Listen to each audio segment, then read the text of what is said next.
ব্যক্তি থেকে পরিবার, সমাজ থেকে রাষ্ট্র, দেশ থেকে বিশ্ব, সবকিছুর চালিকায় রাজনীতি। তাই রাজনীতির 10 দিক নিয়ে রাজকাহন। সাথে আছি শারমিন চৌধুরী। নিবেদন করছে জিপিএইচ ইস্পাত। করোনা প্রতিরোধে গঠিত জাতীয় কারিগরি পরামর্শ কমিটি ঢাকা, চট্টগ্রাম, গাজীপুর ও নারায়ণগঞ্জে কোরবানির পশুর হাট না বসানোর সুপারিশ করলেও ঢাকার 2 সিটি কর্পোরেশন রাজধানীতে কোরবানির পশুর হাটের সংখ্যা কমানোর সিদ্ধান্ত নেয়। এতে উল্টো লোক সমাগম বাড়বে এবং পরিস্থিতি নিয়ন্ত্রণের বাইরে চলে যেতে পারে বলে আশঙ্কা করছেন বিশেষজ্ঞরা। রাজধানীর বেশিরভাগ হাটের জন্য নগরের প্রান্ত সীমায় অপেক্ষাকৃত ফাঁকা স্থান নির্ধারণ করা হলেও মাঠে কোরবানির হাট বসিয়ে সামাজিক দূরত্ব ও স্বাস্থ্যবিধি মানানো অসম্ভব উল্লেখ করে জনস্বাস্থ্যবিদরা বলছেন, এভাবে হাট বাজার খুলে দিলে শেষ পর্যন্ত অর্থনীতিও বাঁচবে না, মানুষও বাঁচবে না।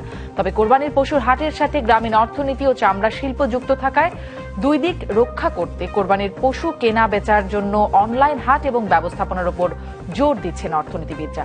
প্রতারণা থেকে বাঁচতে অপরিচিত ওয়েবসাইট থেকে গরু কেনার আগে ভালো করে যাচাই বাছাই করে নেওয়ারও পরামর্শ দেওয়া হচ্ছে।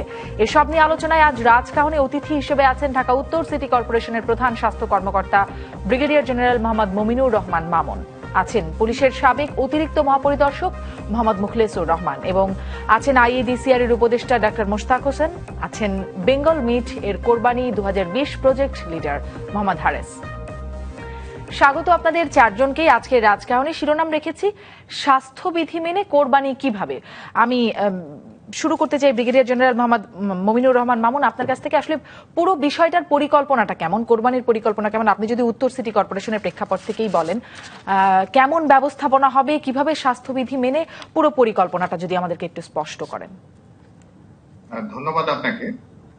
আসলে এই কোরবানিটা একটা আমাদের মুসলিম দেশের জন্য একটা ধর্মীয় একটা বিষয়।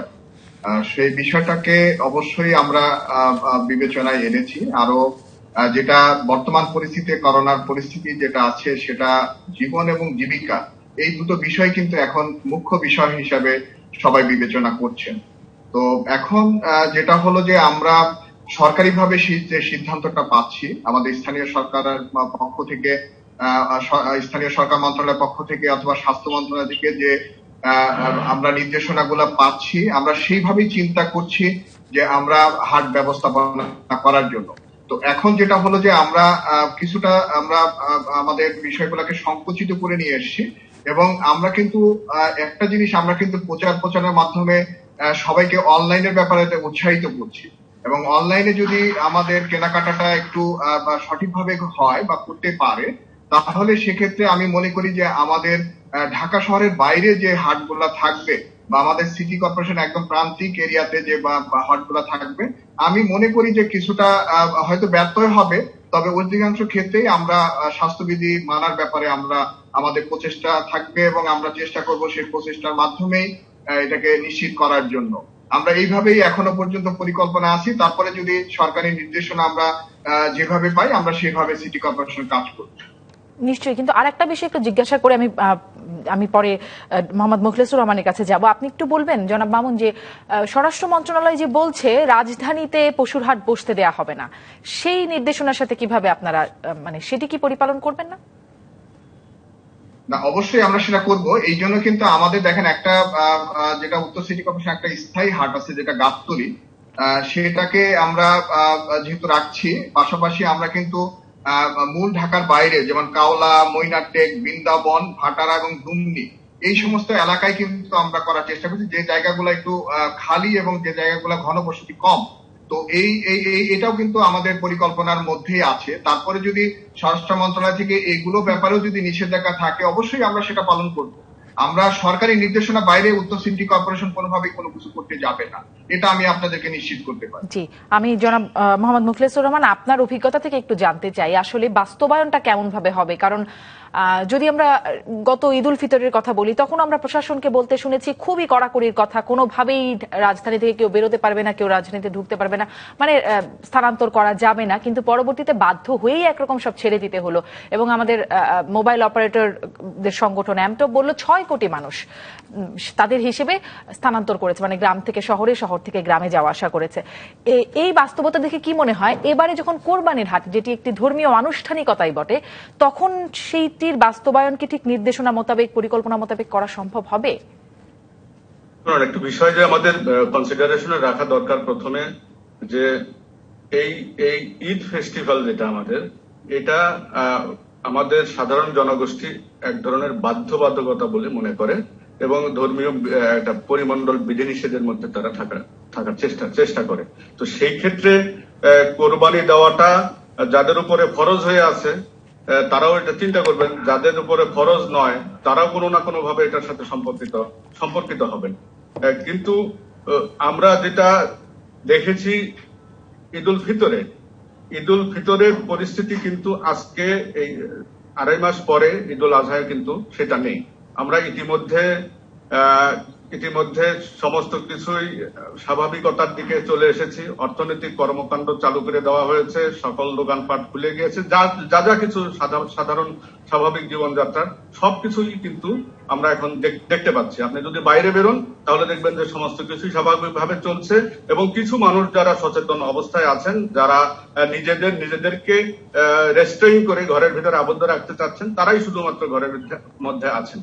এটা একটা বড় চ্যালেঞ্জ আজকের সময়ে কুরবানির হাটের জন্য এবং আমাদের গবাদি পশু বেচাকেনির ক্ষেত্রে। দেখুন, গবাদি পশুর বাংলাদেশে প্রায় 5-6 কোটি গবাদি পশু কিন্তু আছে এবং এই কুরবানির হাটে এতে 1 থেকে 1.25 কোটি কুরবানির হাটে গরু বেচা কেনা হয়। গরু, ছাগল, ভেড়া, মহিষ সবকিছু মিলিয়ে এটার একটা 1000 কোটি টাকার অর্থনৈতিক কর্মকাণ্ড আছে। শুধু তাই নয়, এই যে ইন্ডাস্ট্রি যেটা গড়ে উঠেছে কুটির শিল্পের মতো, অনেক ঘরে ঘরে প্রান্তিক চাষিরা যেটা বড় করছেন গরু, সেই গরুগুলোকে কিন্তু তারা 6 মাস 1 বছর ধরে লালন পালন করেছেন এবং অনেক গরুর পেছনে তাদের 4-5 হাজার টাকা করে প্রতি মাসে খরচ হয়েছে এবং তারা এই কোরবানির হাটকে উদ্দেশ্য করে, কোরবানির ঈদকে উদ্দেশ্য করে এগুলো লালন পালন করে থাকেন। একটি বিশাল সংখ্যক, ব্যাপক সংখ্যক গবাদি পশুর কিন্তু ইতিমধ্যেই চাষ হয়েছে, মানে তাদেরকে লালন পালন করা হয়েছে। তো এইগুলো তারা কোথায় রাখবে, কিভাবে ডিসপোজাল হবে? কারণ যত বেশি দিন এগুলো চাষির হাতে থাকবে তত চাষির খরচ বাড়বে। প্রান্তিক চাষি যারা 1-2 গরু পোষেন তাদের জন্য এটা একটা মরার উপর খাড়ার ঘা হিসাবে চলে আসবে। তো শুধুমাত্র যে অর্থনৈতিক কর্মকাণ্ডকেই সচল রাখা তাই নয়, এতে সাধারণ মানুষের এবং প্রান্তিক মানুষের, একটি বিশাল সংখ্যক মানুষের, কোটি মানুষের এখানে ইনভলভমেন্ট রয়েছে। আমরা যতই স্বাস্থ্যবিধির দিকে নজর দেই না কেন, আমরা যতই কড়াকড়ি আরোপ করি না কেন, আমাদের ঈদুল ফিতরের সময় কিন্তু এই কড়াকড়িটা আরোপ করে তাদের উপর নিয়ন্ত্রণটা করতে পারি নাই। এই ক্ষেত্রে এইবার আরো বেশি নিয়ন্ত্রণ কার্যকর করা কঠিন হয়ে যাবে, কারণ চাষিরা গরু নিয়ে অবশ্যই আসবেন। আজকে আমরা হাটের কথা বলছি, আমি কথাটি অনেকদিন আগে থেকেই বলছি যে আমরা যদি হাটগুলোকে স্বাস্থ্যবিধি কতটুকু মানতে পারবো কি পারবো না সেটার চাইতেও হাটগুলোকে যদি আমরা বসাতে সুযোগ না দেই, তাহলে রাস্তাঘাটে, খোলা জায়গায়, ময়দানে, যেখানেই পাক না কেন ওই চাষিরা কোনো না কোনো ভাবে গরুগুলোকে নিয়ে আসবেন। কম দামে হোক, বেশি দামে হোক, যে দামই পান না কেন, এগুলো তাদেরকে ডিসপোজ অফ করা দরকার, এটা তাদের ঘর থেকে সরানো দরকার। সেই কাজটায় তারা অবশ্যই করবেন, এটা আমার ধারণা।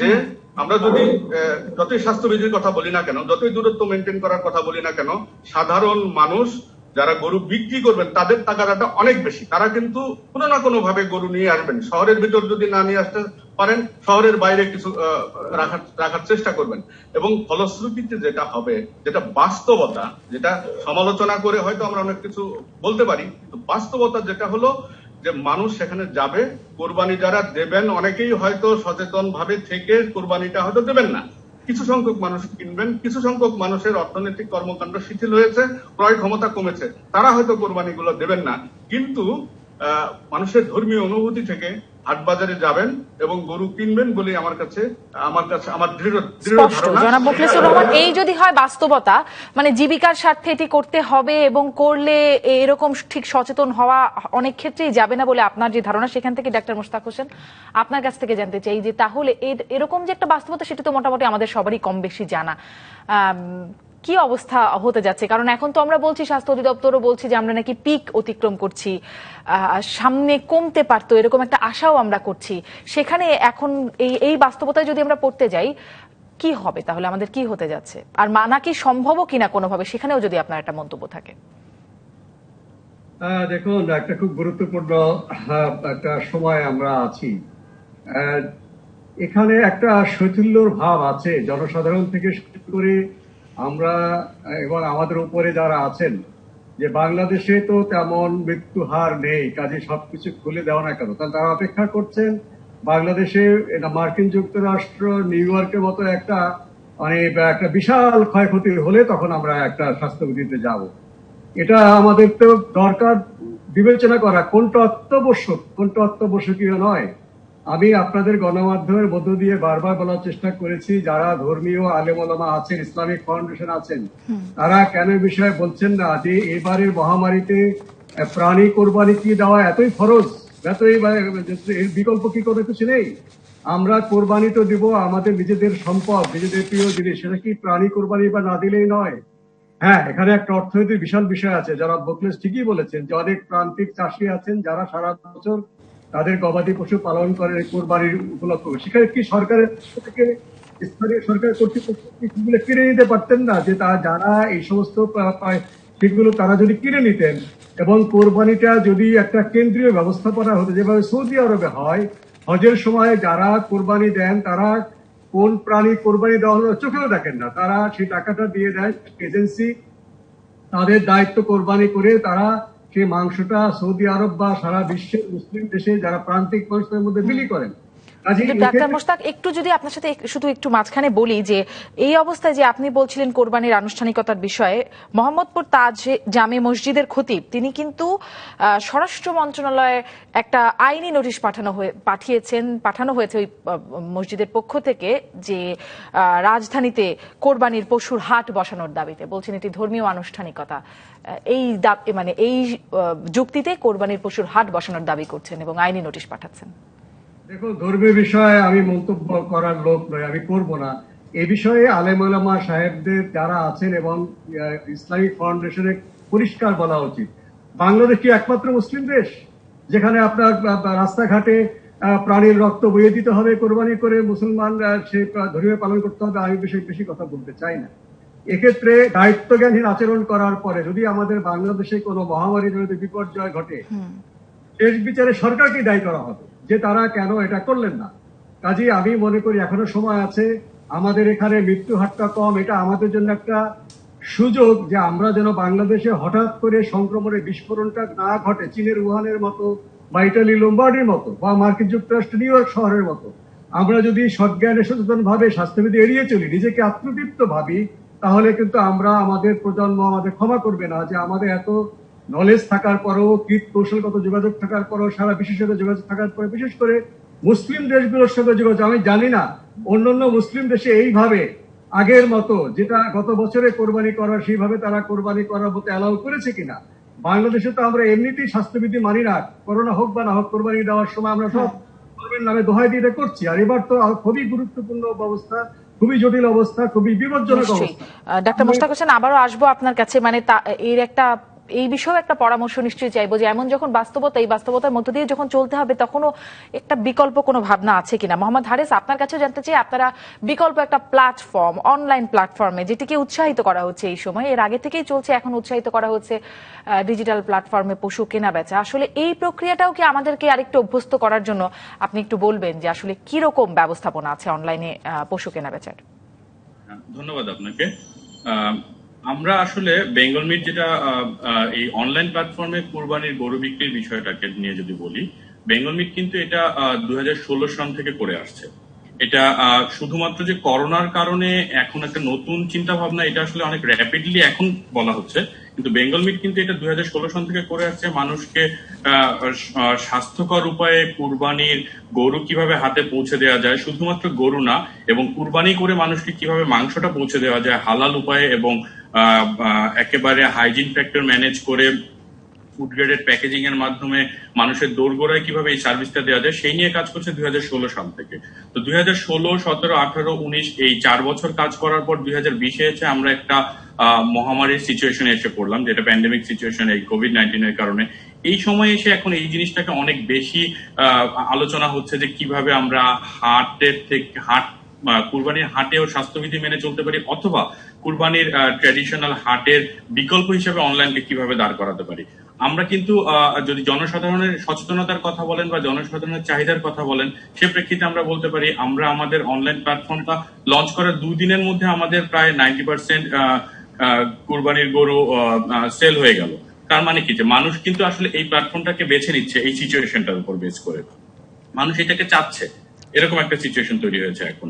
সো আমার মনে হয় যে এই জিনিসটাকে, এই অনলাইন প্ল্যাটফর্মটাকে যদি আরো বেশি প্রমোট করা যায় এবং আরো বেশি রকম ভাবে যদি মানুষের নাগালের মধ্যে সহজভাবে নিয়ে আসা যায়, তাহলে প্রমোট কিভাবে করা যাবে মোহাম্মদ হারেস, এটাও একটু যদি বলেন। অনলাইন প্ল্যাটফর্মকে আরো বেশি প্রমোট যদি করা যায়, আপনি বলছেন, আপনার পরামর্শ কি প্রমোট করার জন্য?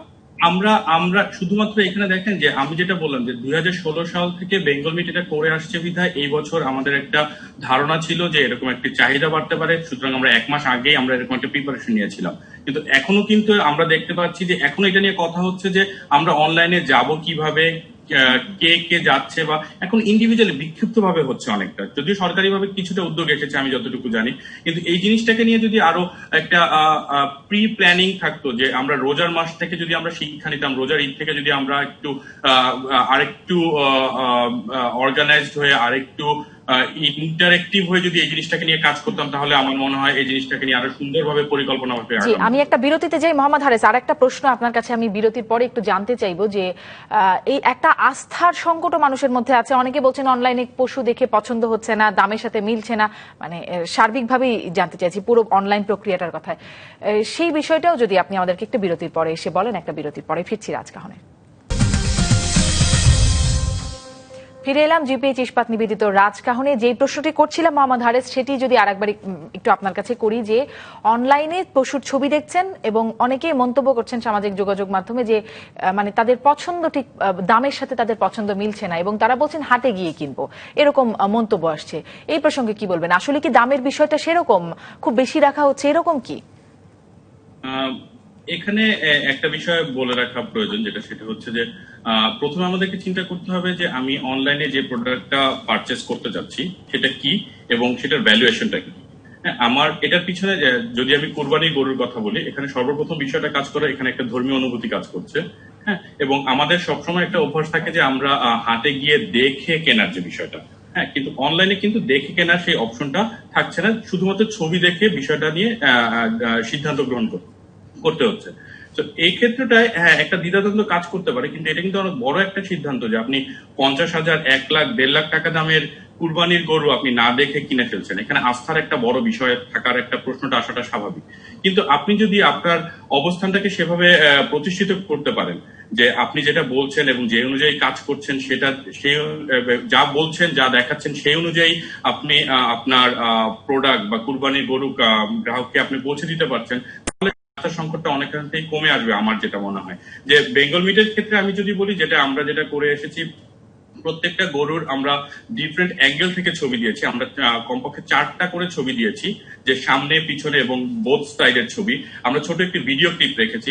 আমরা গরুটার লাইভ ওয়েট বলে দিয়েছি এবং এর সঙ্গে আমরা এর উচ্চতাটাকে দেখানোর চেষ্টা করেছি যে একটি গরু আর উচ্চতাটা কতটুকু, এটা কত ফিট বা কতটুকু। তো প্রত্যেকটা ডাইমেনশন থেকে আমরা একটা ধারণা দেওয়ার চেষ্টা করেছি। যেহেতু কাস্টমার সরাসরি দেখতে পাচ্ছেন না, আমরা সর্বদিক থেকে একটা ধারণা দেওয়ার চেষ্টা করেছি যে এই গরুটার আকার আকৃতি কিরকম, এবং রং তো ডেফিনেটলি, যেহেতু ছবি আমরা রঙিন ছবি বা কালার ছবি আমরা দিয়েছি এবং ভিডিও দিয়েছি, সে থেকে একটা কাস্টমার একটা সরাসরি একটা জাস্ট লাইভ একটা আইডিয়া যাতে পেয়ে থাকেন, সেরকম আমরা একটা ধারণা দেওয়ার চেষ্টা করেছি। এবং ডেফিনেটলি এখানে একটি বিষয় থাকে যে আমরা যেহেতু বলে আসছি যে এখানে একটা আস্থা অর্জনের বিষয় আছে, আমরা বিগত বছরগুলোতে যেভাবে কাজ করেছি সেই কাজের পরিপ্রেক্ষিতে কিন্তু কাস্টমাররা আমাদের প্রতি একটা ফেথ চলে এসেছে। এইটি একটা মানে অনেকেই এই উদ্যোগটি এখন নিচ্ছে, কিন্তু সেই আস্থার জায়গায় এখনো অনেকের মনে, আপনিও বলছিলেন যেটি, সেই একটা সংকট রয়ে গেছে। ব্রিগেডিয়ার জেনারেল মোহাম্মদ মমিনুর রহমান মামুন, আপনার কাছ থেকে জানতে চাই যে এই একটা আস্থার সংকট, অনভ্যস্ততা, কখনো কেনা হয়নি অনেকের জন্যই, সেটি নতুন বিষয় এরকম আছে, আর তার উপরে যে বিষয়গুলো ধর্মীয় অনুভূতি, ঈদের আমেজ, অনেক কিছু মিলিয়ে মানুষ হাটে যাওয়ার জন্য অনেকেই হাটে যাবার প্রস্তুতি নিচ্ছেন এবং সামাজিক যোগাযোগ মাধ্যমে যে মন্তব্যগুলো করছেন সেটা যদি দেখে বোঝা যায় যে অনেকেরই ইচ্ছা যে তারা হাটে গিয়ে কিনবেন, দাম সবকিছু মিলিয়ে। এখন সেক্ষেত্রে হাটের স্বাস্থ্যবিধি আপনারা বলছেন মেনেই হাটগুলো বসানো হবে, মানানোর জন্য কি করা হবে এবং যদি না মানে তাহলে কি করা হবে? একটা বিষয় যেটা আমি হারিস সাহেব যেটা বললেন সেটা দিয়ে আমি শুরু করি।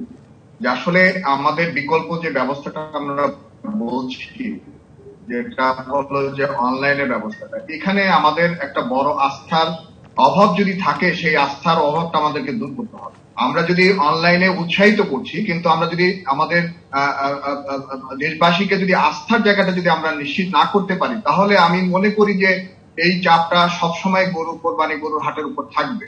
তো এখন আমার যেটা বিষয় হলো যে, সেটা হলো যে আমরা অনেকগুলো বিষয় কিন্তু এখানে এসে, যেটা সবাই আলোচনা করে, যেটা বললেন যে আমরা জীবন জীবিকার বিষয় আছে, তারপরে আপনার এখন সংক্রমণ যেভাবে আমরা নিয়ন্ত্রিত আছে সেটা কতটুকু বিস্তৃত হবে, তারপরে আমরা মানে এই ধর্মীয় অনুভূতি, সবগুলো বিষয়কে যদি আমরা একসাথে চিন্তা করি, তাহলে আমাদের কিছু কিছু দায়িত্ববোধ থেকে যদি আমরা করতে পারি। দেখেন, আমরা এজ এ হোল যদি আমরা চিন্তা করি যে আমরা কতটুকু স্বাস্থ্যবিধি আমরা মানছি এবং কারা মানছে, আমরা কিন্তু একেবারে যে মানছি না এটা আমি বলবো না, আবার সবাই যে মানছি সেটাও না।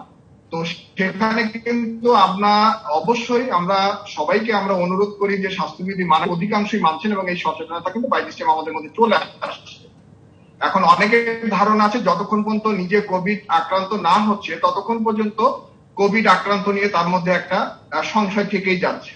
তো এই বিষয়গুলো কিন্তু অবশ্যই আমাদের সাধারণ দেশবাসীর মধ্যে কিছু কিছু মানুষের মধ্যে এটা অবশ্যই আমি মনে করি যে তাদের মধ্যে বিদ্যমান। তো এখন আমাদের এই অনলাইনের বিকল্প যেটা, সেটা যদি আমরা আস্থা অর্জন করতে পারি, আমি মনে করি যে আমাদের হাটের যে বিষয়গুলো আছে সেগুলো কিন্তু চাপ অবশ্যই কমে যাবে।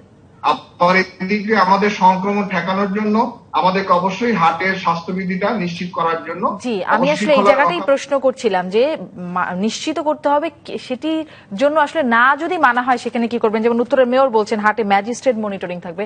আর একবার একটু আসবো আপনার কাছে, এই বিষয়টি একটু জানতে চাইবো। মোহাম্মদ মুখলেসুর রহমান, এই মানানোর জন্য আসলে কি করা যায়? কারণ সত্যিই তো মানুষ, আমরা যতটুকু চিত্র এখন পর্যন্ত দেখতে পাচ্ছি, গরু যারা ইতিমধ্যেই নিয়ে আসা শুরু করেছেন, মাস্ক নেই, নিরাপদ দূরত্বের বিষয়টি তাদের খুব একটা মাথায়ও নেই, অনেকে মনেই করছেন না যেটি মানবার খুব প্রয়োজনীয়তা আছে। সেক্ষেত্রে যারা মানছেন না, সেক্ষেত্রে কোনো আইনি ব্যবস্থা নেবার সুযোগ কি আছে প্রশাসনের পক্ষ থেকে? দেখুন, আইনি ব্যবস্থা নেওয়া যায় কত সংখ্যক মানুষের উপর। চ্যালেঞ্জ কিন্তু এখানে অনেক। আপনার এখানে চ্যালেঞ্জ আছে স্বাস্থ্যবিধির চ্যালেঞ্জ, হাট বাজারের চ্যালেঞ্জ, প্রান্তিক চাষিদের নিয়ে চ্যালেঞ্জ, চামড়া যেটা তো উৎপন্ন হবে সেটার উপরে চ্যালেঞ্জ, আপনার একটা কেন্দ্রীয় ব্যবস্থাপনা, অনলাইনের মাধ্যমে কেনাবেচা, এগুলো কিন্তু সবই চ্যালেঞ্জ। এখন কোন চ্যালেঞ্জটা আমরা মোকাবেলা করতে পারবো, কতখানি সেই সক্ষমতাটুকু আমাদের আছে কিনা? কারণ আজকে যদি আমরা কেন্দ্রীয়ভাবে এই কোরবানিটাকে নিয়ন্ত্রণ করা সম্ভব হতো। দেখুন, আজ থেকে প্রায় 20 বছর আগে এই কোরবানি একটা ঈদের সময় আমি মালয়েশিয়া ছিলাম, এবং সেখানে কিন্তু তখনই তারা সমস্ত কিছু কেন্দ্রীয়ভাবে এই কোরবানির ব্যবস্থাপনা করে ফেলেছে। আমি যদি কেন্দ্রীয় ব্যবস্থাপনার কথা বললাম, যে 20 বছর আগে মালয়েশিয়া গিয়ে আমি দেখেছি যে কোরবানি ঈদের সময় তাদের সেই ব্যবস্থাপনাটা তৈরি হয়ে গিয়েছে। আমরা যদি আজকে এই অনলাইন ব্যবস্থাপনা অথবা কেন্দ্রীয় ব্যবস্থাপনা চাই, সেটা তো আরো 5-10 বছর আগে থেকেই শুরু করতে হতো। এখন যদি আমরা সেটা চাই, সেটা তো হবে না। এই চাওয়াটা আমাদের জন্য খুব একটা বাস্তবসম্মত না। হানিফ সাহেব যেটা বললেন, বেঙ্গল মিটের উপরে অনেকখানি আস্থা হয়েছে। আজকে যদি অনলাইন বেচা কেনার জায়গাগুলো ব্যাঙের ছাতার মতো এই ধরনের কোরবানির দূরবর্তী জায়গা ব্যবস্থা করা হয়, এদের উপর যদি নিয়ন্ত্রণ না হয়, তাহলে তো এটা আরেক স্বাস্থ্যের জন্য ঝুঁকিপূর্ণ বিষয় হয়ে যাবে। আমরা যে আমাদের যে নিজেদের যে সততা, এই সততা দিয়ে তো কোরবানির জায়গাটাও আমরা নিশ্চিত করতে পারবো না।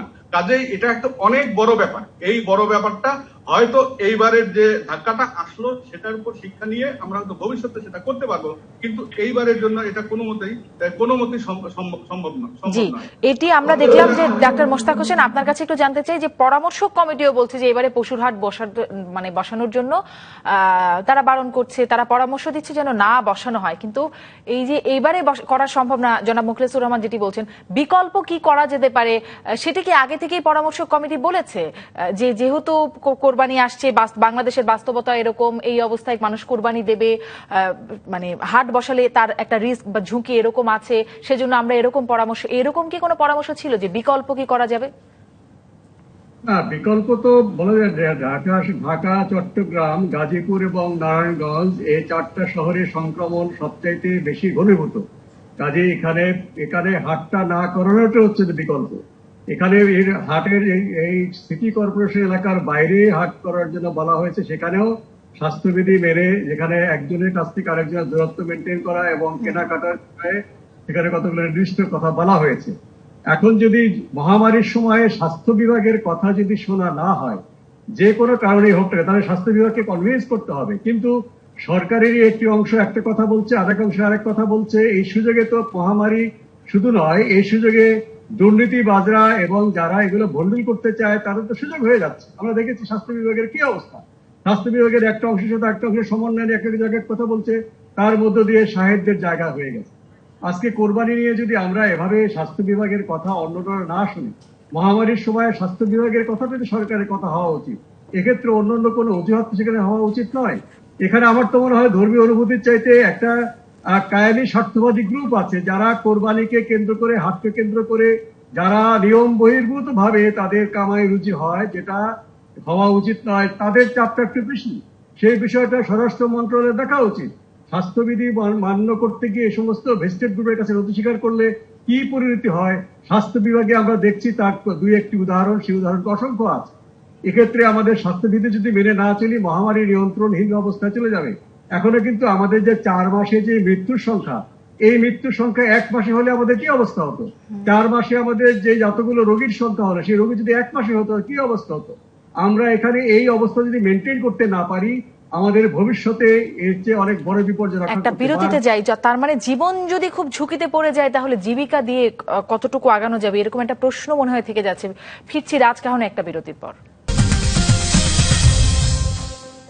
ফিরে এলাম জিপিএইচ ইস্পাত নিবেদিত রাজকাহনে। আমি মোহাম্মদ মুখলেসুর রহমান, আপনার কাছ থেকে জানতে চাই, জীবন জীবিকার প্রসঙ্গটি আপনিও তুলছিলেন এবং ডক্টর মোশতাকের শেষ অংশের কথা থেকে যদি আমি এভাবে প্রশ্ন করি আপনার কাছে, যে জীবনই যদি আসলে না থাকে এই মহামারীর মধ্যে বা বাঁচাতে না পারি, তাহলে জীবিকার কথাটা আমরা কার জন্য ভাবছি? যেই জীবিকার কথা ভেবে সীমিত আকারে সংক্ষিপ্ত বা কম সংখ্যক হাট বসানোর কথা চিন্তা করছি, তাতে কি আসলে খুব লাভ হবে? আর একটা প্রশ্ন খুবই স্পষ্ট করে, দুটো বিষয় যদি একটু বলেন, করে দিই আপনার কাছে, একবারে শুনে নেই। যে কম সংখ্যক হাট বসালে তাতে তো আরো বেশি ভিড় হবার কথা নাকি? কারণ সব মানুষ তো ওই কয়টা মাত্র হাটের মধ্যে ভিড় করবে, কি বলবেন? আমি জনাব মোশতাক সাহেবের সাথে সম্পূর্ণভাবে একমত যে তারা যেভাবে ডাইরেকশন গুলো দেবেন, যে উপদেশগুলো দেবেন, সেগুলো মেনে চলা একান্তভাবে দরকার এই মহামারীতে। কিন্তু আমাদের যে সক্ষমতাটুকু আছে সেটাকেও আমরা বিবেচনা করি। কথাটা আমি বাস্তব জায়গা থেকে বলার চেষ্টা করছি। যে আপনি যে প্রশ্নটি তুললেন, যে হাট যদি কম বসে তাহলে গাদাগাদি হবে কিনা, জি, আমি বলতে চাই, আপনি যদি হাট বসার অনুমতি নাও দেই আমরা, তবুও কিন্তু হাট বসবে। হাট বসা কিন্তু আপনি বন্ধ করতে পারবেন না, কারণ এই গরুগুলোকে চাষিরা কোনো মতেই আর ঘরের মধ্যে রাখবে না। তাদের খরচ বাড়ছে, সে কম দামে হোক বেশি দামে হোক, সেটা কিন্তু সে বিক্রি করবে। এখন যেটা দরকার সেটা হলো যে হাটগুলোকে বসতে দিতে হবে।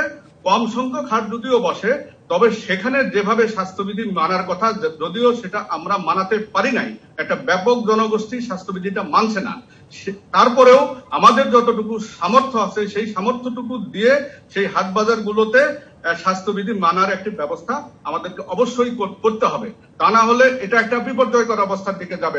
জীবন আগে না জীবিকা আগে, দুটোই একসাথে চলতে হবে। আমার জীবন না থাকলে জীবিকা থাকবে না, জীবিকা না থাকলেও জীবন থাকবে না। এটা একটা ডাইলেমার মধ্যে পড়ে গিয়েছে। কিন্তু স্বাস্থ্যবিধি মানার অভিজ্ঞতা তো আমাদের খুব একটা ভালো না মোহাম্মদ মুখলেসুর রহমান, সেটি তো আমরা খুব একটা বুঝি না। এবং গরিব মানুষ অনেকে, আমরা আমাদের গণমাধ্যম যখন তাদের কাছে ক্যামেরা নিয়ে যায়, মাইক্রোফোন নিয়ে যায়, তারা বলছেন যে করোনা আমাদেরকে কিছু করতে পারবে না, আমাদের কিছু হবে না। এবং আসলে তাদের খুব একটা যে কিছু হয় তেমনও তো দেখি না। এই জন্যই মনে তাদের মধ্যে আত্মবিশ্বাসটাও বেশি। একটু আমি জনাব মমিনুর রহমান মামুনের কাছ থেকে এই প্রশ্নটা শুনে আসি, যে যদি হাটের সংখ্যা কম হয় এবং মানুষের মধ্যে যে একটা আত্মবিশ্বাস, বিশেষ করে খেটে খাওয়া মানুষের মধ্যে, যে আমাদের কিছু হবে না, হাটের সংখ্যা কম হবে, তারা গরু নিয়ে আসবে, পশু নিয়ে আসবে, সব মানুষ সেখানেই গাদাগাদি করবে কিনা, সেক্ষেত্রে ঝামেলা আরো বেড়েই যাবে কিনা, ঝুঁকি আরো বেড়েই যাবে কিনা, জনাব মামুন? হ্যাঁ, অবশ্যই আমি মনে করি যে ঝুঁকি বেড়ে যাবে। তবে আমরা যেটা পরিকল্পনা নিয়েছি, যে আমরা নির্দিষ্ট হাটের জায়গা বুঝে আমরা নির্দিষ্ট সংখ্যক গরু ওখানে আমরা প্রবেশ করতে দিব। এবং আমরা এটাও সবাইকে অনুরোধ করেছি যে একটা পরিবার থেকে যেন একাধিক মানুষ গরু কিনতে না আসে, সেটাও কিন্তু আমরা প্রচারণা করছি।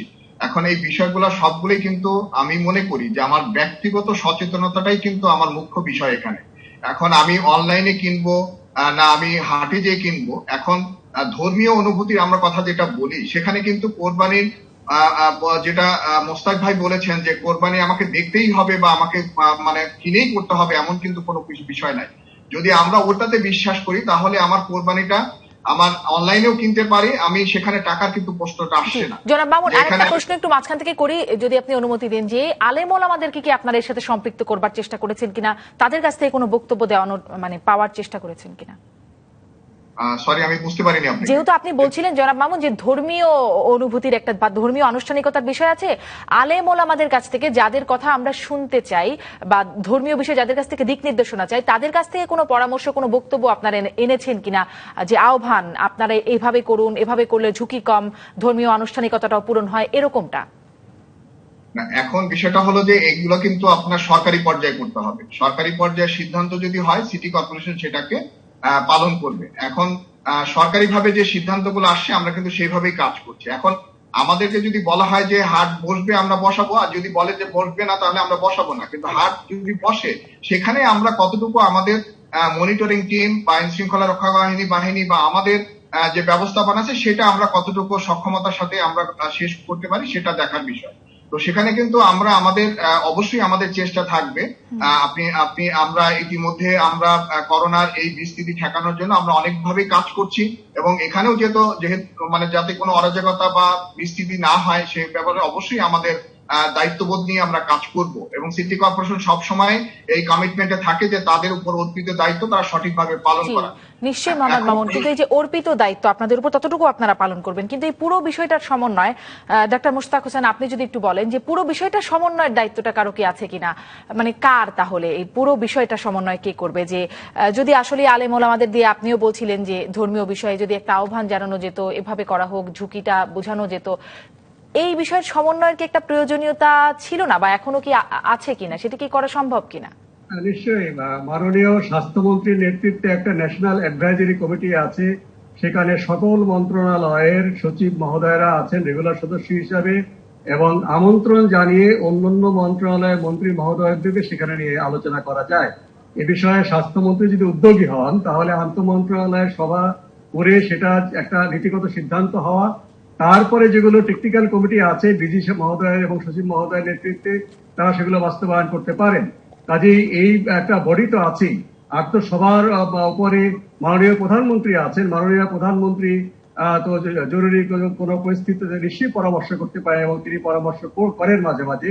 এভাবে জরুরি পরিস্থিতি হলে যদিও সেটা খুব বড় পাবলিসিটি হয় না, কাজে এক্ষেত্রে তো মেকানিজম আছে। আমার মনে হয় আনুষ্ঠানিকভাবে মাননীয় স্বাস্থ্যমন্ত্রী ন্যাশনাল অ্যাডভাইজারি কমিটির সভা ডেকে এই বিষয়টি সিদ্ধান্ত নেবার জন্য তিনি সবাইকে ডাকতে পারেন। জি, আমি একটু জেনে নিই, মোহাম্মদ হারেস, আপনাদের কি আহ্বান থাকবে? আপনারা আস্থায় নিতে পারছেন কতটা, যেহেতু অনলাইনটাকে এখন উৎসাহিত করা হচ্ছে? অনলাইনটা যেহেতু উৎসাহিত করা হচ্ছে এই সিচুয়েশনে, আমি যেটা বলেছিলাম যে আমরা কিন্তু বিগত বছরগুলোতে এই সার্ভিসটা দিয়ে এসেছি এবং করে এসেছি। এটার একটা ধারাবাহিকতা এসে আমরা যখন এই জায়গাটাতে চলে এসেছি তখন কিন্তু আমরা গ্রাহকদের বা কাস্টমারদের থেকে পুরোপুরি আস্থার জায়গাটায় আমরা চলে এসেছি, আমরা বিশ্বাস করি। ঠিক আছে, কিন্তু এখন এই সিচুয়েশনের উপর বেস করে নতুন নতুন যারা আসছেন তাদেরকে আসলে এই জায়গাটায় চলে আসতে হবে। কারণ হচ্ছে যে এখন স্বাস্থ্যবিধি মানার বিষয়টা শুধুমাত্র যে এবছরের জন্য প্রযোজ্য থাকছে তা কিন্তু না। হ্যাঁ, এটা একটা ধারাবাহিক প্রক্রিয়ার মধ্যে চলতে হবে আমাদেরকে। তো আমরা হাইজিন বিষয়টা ম্যানেজ করব, আমরা লোক সমাগম এড়িয়ে চলবো। বাসায় পর্যন্ত পৌঁছে দেওয়ার যে জায়গাটা, সেখানে কি পুরোপুরি স্বাস্থ্যবিধি নিশ্চিত করা হবে? সেখানে ঝুঁকিটা থাকে না একদম? না, এখানে দুটো বিষয়। যদি আমাদের সাইড থেকে, আমি যদি বেঙ্গল মিটের সার্ভিসটার সাইড থেকে বলি, আমরা দু রকম সার্ভিস দিয়ে থাকি। একটা হচ্ছে যে লাইভ গরু কাস্টমারের বাসায় পৌঁছে দেওয়া, আরেকটা হচ্ছে কুরবানি করে তারপর মাংসটা তার বাসায় পৌঁছে দেওয়া। তো কুরবানি করে মাংসটা বাসায় পৌঁছে দেওয়াটার ক্ষেত্রে কিন্তু পুরোপুরি স্বাস্থ্যবিধিটা ম্যানেজ করে দেওয়া সম্ভব।